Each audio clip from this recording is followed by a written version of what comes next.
এই উঠছে উঠছে উঠছে মানে কৈছোঁ তো মানে হাঁহটো মানে কি হ'ল কি হ'ল কি হ'ল hey guys welcome back to my YouTube channel Rajbongshi চিংৰা আপা গাইছ মানে আজি মানে এমন জায়গাত আহিছোঁ মানে পাহাৰৰ মধ্যত মানে মানে কিবা একটা মানে দেখা দিয়ে ভূতে না কিবা এটা ৰাস্তা ভুল খাই দিছে আমাক এইটা গাছেৰ আন্ডালত লুকিয়ে আছে এইটা ওচৰত গেলে মানে লাহে লাহে মানে গাছেৰ আন্ডালত যখনে মানে ওচৰত যাওঁ একেবাৰে ওচৰত যাওঁ তখন মানে অতে দেখোঁ নাই মানে তো মানে যেইফাল দিয়ে যাওঁ এইটা এই আরও দেখা দিছে এইটা মানে যেইফাল দিয়ে যাওঁ ওইফালে মানে আগফালে খাড়া থাকে মানে যাবা নানে এই যে এইটা গাছের আন্ডালত লুকিয়ে আছে এইটা এবার যাওঁ মানে এবার ওচৰতে যাম দেখোন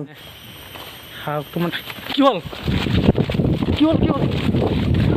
মানে এনেকুৱা মানুহ দেখা পাইছে যে মূৰটো তলত আৰু ভৰি দুখন ওপৰত। ভাই কি কৈছে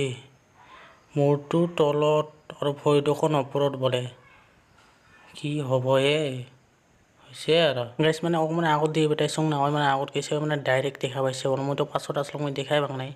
তো যিয়ে নহওক ইয়াতে আৰু 1 ছেকেণ্ডো থকা নাযাব এই যেনমেন নহওক যাব লাগিব ইয়াত থাকি গাইছ আজিৰ কাৰণে এইখিনি আৰু তো ভিডিওটা যদি ভাল লাগছে লাইক কৰি দেন আৰু নাকি আৰু যদি কাৰোবাৰ নতুন আছেন তো চেনেলটা সাবস্ক্ৰাইব কৰে দেন।